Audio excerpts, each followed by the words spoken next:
वंदे मातरम बच्चों। मैं यहाँ पर प्रेमचंद की कहानी बूढ़ी काकी के बारे में बताऊंगी। कक्षा 10 में जो है, पाठ 2, कक्षा 10, बूढ़ी काकी, जीएसबी बोर्ड। कलम के जादूगर मुंशी प्रेमचंद की प्रसिद्ध कहानी बूढ़ी काकी के बारे में यहाँ मैं आपको बता रही हूँ। बूढ़ी काकी मानवीय भावना से ओत प्रेत की कहानी है। इसमें उस समस्या को उठाया गया है जिसमें परिवार के बाकी लोग घर के बुजुर्गों से धन दौलत लेने के लिए उनकी उपेक्षा करने लगते हैं। इतना ही नहीं, उनका तिरस्कार किया जाता है, उनका अपमान किया जाता है और उन्हें खाना भी नहीं दिया जाता है। बच्चों, जैसा कि आप लोग देखते होंगे, परिवार में लोग बड़े बूढ़े बुजुर्गों की संपत्ति को ले लेते हैं और बाद में उनका अपमान करते हैं। और यहाँ पर यही बताया गया है, बूढ़ी काकी की संपत्ति जो थी उन्होंने अपने भतीजों को दे दी थी, क्योंकि उनके पति की मृत्यु हो गई थी और एक बेटा जवान था, वो भी मर गया था। इसलिए बूढ़ी काकी ने अपनी संपत्ति अपने भतीजे बुद्धिराम को दे दी। लेते समय उन्होंने बहुत बड़े बड़े आश्वासन दिए और बाद में उन्हें बहुत प्रताड़ित करने लगे। तो आप यहाँ पर बूढ़ी काकी की कहानी का सारांश आप देखेंगे। प्रसिद्ध कहानीकार प्रेमचंद की कहानी बूढ़ी काकी मानवीय करुणा की भावना से ओतप्रोत की कहानी है। इसमें लेखक ने बूढ़ी काकी के माध्यम से समाज परिवार की उस समस्या को उठाया है जहाँ वृद्धजनों से उनकी जायदाद संपत्ति लेने के बाद लोग उनकी उपेक्षा करते हैं। बूढ़ी काकी में जीभ के स्वाद के अलावा अन्य कोई इच्छा नहीं थी। उन्हें विधवा हुए 5 वर्ष का समय व्यतीत हो चुका था। उनके जवान बेटे की असमय मृत्यु हो चुकी थी। इस संसार में ऐसा कोई नहीं था जिसे बूढ़ी काकी अपना कह सके। बूढ़ी काकी की कहानी का उद्देश्य, कहानी का आरंभ लेखक ने मानव जीवन की वृद्धावस्था बाल अवस्था को एक दृष्टि देखा है। यहाँ पर बताया है कि बुढ़ापा जो होता है बचपना का पुनरागमन हुआ करता है। जिस प्रकार बच्चे होते हैं, उन्हें मार देने पर, डांट देने पर फिर वापस आ जाते हैं, उसी प्रकार से बुढ़ापा को बताया गया है। दोनों एक जैसे होते हैं, इसमें कोई शक नहीं है। बूढ़ी काकी में जीभ के स्वाद के अलावा अन्य कोई इच्छा नहीं थी। उन्हें विधवा हुए 5 वर्ष में व्यतीत चुका था। उनके जवान बेटे की भी मृत्यु हो चुकी थी। इस संसार में कोई ऐसा नहीं था जिसे बूढ़ी काकी अपना कह सके। केवल था तो दूर का भतीजा बुद्धिराम। बुद्धिराम ने बूढ़ी काकी के सामने लंबे चौड़े वादे किए, सब्जबाग दिखाए, झूठा आश्वासन दिखाना, सब्जबाग दिखाना। उनकी सब संपत्ति अपने नाम लिखवा लेने के बाद बुद्धिराम उन्हें प्रताड़ित करने लगा, उनकी उपेक्षा करने लगा। बुद्धिराम की पत्नी रूपा का भी व्यवहार कठोर था, लेकिन ईश्वर से अवश्य उसे डर लगता था, इसलिए वह बूढ़ी काकी के दुर्व्यवहार के समय डरती थी। बूढ़ी काकी की कहानी की समीक्षा। बुद्धिराम और उसकी पत्नी का व्यवहार बूढ़ी काकी के प्रति दिनों दिन कठोर होता चला गया। यहाँ तक कि जिस बुढ़िया की जायदाद से 150-200 रुपये प्रतिमाह की आमदनी थी, वह भोजन के लिए तरसने लगी। बूढ़ी काकी जीभ के स्वाद के आगे विवश होकर रोने चिल्लाने लगती थी। वह गला फाड़ फाड़ कर रोकती थी। हाथ पैरों में लाचार बुढ़िया जमीन पर पड़ी रहती थी और अपने प्रति उपेक्षा भरे व्यवहार पर चीखती चिल्लाती। बुद्धिराम के दोनों बेटे भी उसे बहुत तंग करते थे, परेशान करते थे।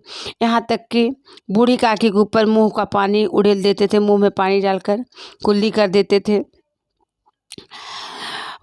उन्हें चिमटी काट करके भाग जाते थे। बुद्धिराम की बेटी लाडली बूढ़ी काकी से बहुत अनुराग करती थी, प्रेम करती थी। लाडली भाइयों से तंग आकर बूढ़ी काकी की कोठरी में जाती थी। चना चबाना जो कुछ भी होता था मिल बांट करके बूढ़ी काकी के साथ खाती थी। कुछ समय के बाद बच्चों, बुद्धिराम के बेटे मुखराम की सगाई थी, जिसमें भाग लेने के लिए काफ़ी मेहमान आए हुए थे। सारे गांव में खुशियों का माहौल था। चारपाइयों पर आराम कर रहे मेहमानों की नाई सेवा कर रहे थे, कोई भाड़ प्रशंसा कर रहे थे।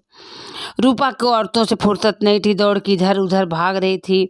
हलवाई भट्टियों पर काम कर रहे थे, कहीं सब्जियां पक रही थी, कहीं मिठाइयाँ बन रही थी। खाना पकने की सुगंध सारे घर में फैली हो चुकी थी।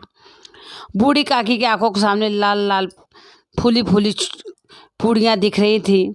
खाना पकाए सारे भीतर ही भीतर बूढ़ी काकी का मन भी ललचा रहा था, परंतु वह सोच रही थी, जब उसे भरपेट भोजन ही नहीं मिलता तो मिठाई और कचौड़ी कौन खिलाएगा। रह रहकर उनकी जीभ लपलपा रही थी और दिन होता तो रो रो कर सभी का ध्यान अपनी ओर खींच लेती, लेकिन अब शकुन के भय से वो चुपचाप बैठी थी। धीरे धीरे उनका मन बेकाबू होते चला गया कि उनसे रहा नहीं गया। उनके जीभ में पानी आने लगा और उकड़ू बैठ करके अपना खिसकते खिसकते हलवाई के कड़ाहे के पास जाकर बैठ गई। अचानक रूपा की नज़र बूढ़ी काकी पर पड़ी तो आग बबूला उठी। आग बबूला यहाँ मुहावरा है, मतलब बहुत क्रोधित हो गई और खूब भला बुरा कहने लगी कि तुम्हारे पेट में तो आग लग गया है, अभी मेहमान तक नहीं खाए और तुम यहाँ पर खाने चली आई। अपमानित होकर बूढ़ी काकी कुछ नहीं बोली और रेंगती हुई चुपचाप अपनी कोठरी में चली गई। काफ़ी समय बीत जाने के बाद बूढ़ी काकी किसी ने सुध नहीं ली। उनका मन बेचैन उठा, तरह तरह के विचार आने लगे। सभी लोग खा पी चुके होंगे, तेरी याद किसी को नहीं आएगी। इसी बीच उसकी भूख जोर पकड़ने लगी। हाथों के बल सरकते हुए लोगों के बीच जाकर वापस कढ़ाई के पास चली गई और बुद्धिराम की नज़र उस पर पड़ गई। उस दयनीय बूढ़ी काकी को बुद्धिराम ने दोनों हाथ से पकड़कर उसको उठाकर खींचते हुए कोठरी में जाकर के अंधेरी कोठरी में पटक दिया और खूब भला बुरा कहा। वह भूल गया कि आज जो उसे सम्मान मिल रहा है सब बूढ़ी काकी की संपत्ति के कारण है। रह रहकर बूढ़ी काकी स्वयं को कोसती रही। कभी सोचती वहाँ नहीं जाना चाहिए था, बिना खाए मैं मर तो नहीं जाती। इतना दुर्व्यवहार होने पर भी बूढ़ी काकी का मन दावत में रखा हुआ था। कभी कचौड़ियाँ याद आती, कभी स्वादिष्ट रायता, लेकिन लाडली के अलावा अगर किसी को बूढ़ी काकी के प्रति कोई सहानुभूति नहीं थे। रात के 11 बज चुके थे, सब मेहमान आराम कर रहे थे। हारी तकी रूपा भी सो चुकी थी, लेकिन लाडली थी जो जाग रही थी। उस समय की प्रतीक्षा थी जब वो अपने हिस्से का मिला हुआ खाना बूढ़ी काकी को जाकर खिलाए। रूपा को पता लगने पर पिटाई होने का डर था। माँ को सोता देखकर लाडली चुपके से अपने हिस्से की पुड़ियाँ लेकर काकी के पास पहुंची। बेसब्री से इंतजार कर रही काकी एक ही झटके में सब खा गई, परंतु उसको भूख और बढ़ चुकी। उसने लाडली से कहा, और जाओ ले आओ। लाडली बोली, अब कहाँ से लाऊं? तो बूढ़ी काकी ने बोला कि जहाँ मेहमानों ने भोजन करने के बाद पत्तल फेंके थे मुझे वहाँ ले चलो। लाडली बच्चों वहाँ पर ले गई। बूढ़ी काकी वो जो पत्तल फेंके गए थे वहाँ पूड़ी के टुकड़े, सब्जी के टुकड़े चुन चुन करके उसको चाट चाट करके खाने लगी और बोली, वाह कितना स्वादिष्ट रायता है, कितना स्वादिष्ट सब्जी है। अंत में जूठी पर ले चलने का। इसी बीच रूपा की आँख खुली। लाडली को अपने पास न पाकर रूपा इधर उधर देखा, पतलों के पास खड़ी थी। रूपा बूढ़ी काकी को पतलों को जूठा चाटते देखकर आत्मग्लानि एवं पश्चाताप करने लगी। उसे पछतावा होने लगा कि आज जिसकी संपत्ति से मैं इतनी ऐशो आराम कर रही हूँ, आज उसी को मैंने खाना नहीं दिया। आज उसने बूढ़ी काकी को धमकाया नहीं। तुरंत भंडार गृह में गई और थाली भर के खाना लाई और बोली कि जिस बुढ़िया की जायदाद से हमें इतनी आमदनी हो रही उसके लिए मैं भरपेट भोजन नहीं दे सकी। ईश्वर से अपने अपराध के लिए क्षमा मांगते हुए रूपा अपने कमरे में गई। पकवान मिठाई थाल लेकर बूढ़ी काकी के पास पहुंची। कहानी का बता दे, भोजन कुछ थाल को देखकर काकी मन मन आनंदित हो उठी। रूपा ने बड़े ही प्यार से भोजन करने को कहा, विनती को वह ईश्वर से प्रार्थना कर दें कि हमारा अपराध क्षमा कर दें। बूढ़ी काकी को उसमें स्वर्गिक आनंद की अनुभूति हो रही थी। बूढ़ी काकी के रोए रोए रूपा को आशीर्वाद दिए। अभी हम यहाँ कहानी का सारांश कंप्लीट हो जाता है। अभी मैं आपको प्रश्न उत्तर बताती हूँ, जो 1 2 4 क्वेश्चन हैं। बुद्धिराम अपनी बूढ़ी काकी के साथ कैसा व्यवहार करता था?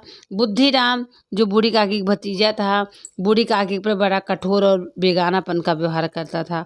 उसके द्वारा किया गया व्यवहार वैसे ही कठोर था जैसे किसी निर्दय महाजन को अपना बेईमान और भगोड़े स्वामी के प्रति होता है। अंत में रूपा बूढ़ी काकी को खाना क्यों खिलाती है? बूढ़ी काकी को जूठे पतलों चाटे देख रूपा रुआसी हो जाती है और स्वयं को धिक्कारते हुए आत्मा लाभ करते कहती है, काकी ब्राह्मण होकर जूठन चाट रही है, मैं बहुत नीच पतित पापी स्वार्थी हूँ। बेटे के तिलक में सैकड़ों लोग मनुहार करके खाए, अपनी काकी सास को पूछा तक नहीं, यह क्या किया मैंने? वह असहाय और बेसहारा है, उनसे सब कुछ तो सारी संपत्ति ले लिया और उन्होंने हमें दे भी दिया। इस प्रकार रूपा दौड़कर रसोई घर में थाल सजा कर लाती है, बूढ़ी काकी खाना खिलाती है और उससे माफ़ी मांगती है। भोजन की थाली अपने सम्मुख देख बूढ़ी काकी की मनोदशा का वर्णन कीजिए। भोजन की थाली अपने सम्मुख देख बूढ़ी काकी खिल उठी। उनके रोम रोम में ताजगी आ गई। उनके रुए रुए आशीर्वाद देने लगे। उस समय वह अपने ऊपर हुए अत्याचार तिरस्कार बिल्कुल भूल गई। वह भोजन की थाली पर टूट पड़ी। धड़ाधड़ पूड़ियों को खाने के लिए वह आतुर हो उठी। उसने एक एक रोए रूपा को आशीर्वाद दे रहे थे। लास्ट है, बुढ़ापा बहुधा बचपन का पुनरागमन हुआ करता है। आशय स्पष्ट करिए। बुढ़ापा आने पर किसी प्रकार की जिम्मेदारी और उत्तरदायित्व निभाने की न तो क्षमता होती है, न तो कोई सोच समझ। बुढ़ापा में बच्चों के समान स्वतंत्रता आ जाती है। स्वार्थपरता के कारण अच्छा बुरा का कुछ भी ख्याल न बुढ़ापा में होता है और न बचपन में। इस प्रकार कई बातें ऐसी होती हैं जो बचपन और बुढ़ापा में होती हैं। इसी आधार पर कहा जा सकता है बुढ़ापा बहुधा बचपन का पुनरागमन हुआ करता है। जिस प्रकार बच्चे हैं उनको मार डांट देने पर वापस फिर आ जाते हैं, उसी प्रकार से बुढ़ापा है। ऐसी कुछ बातें समान होने पर बुढ़ापा और बचपना का पुनरागमन हुआ करता है। जय हिंद।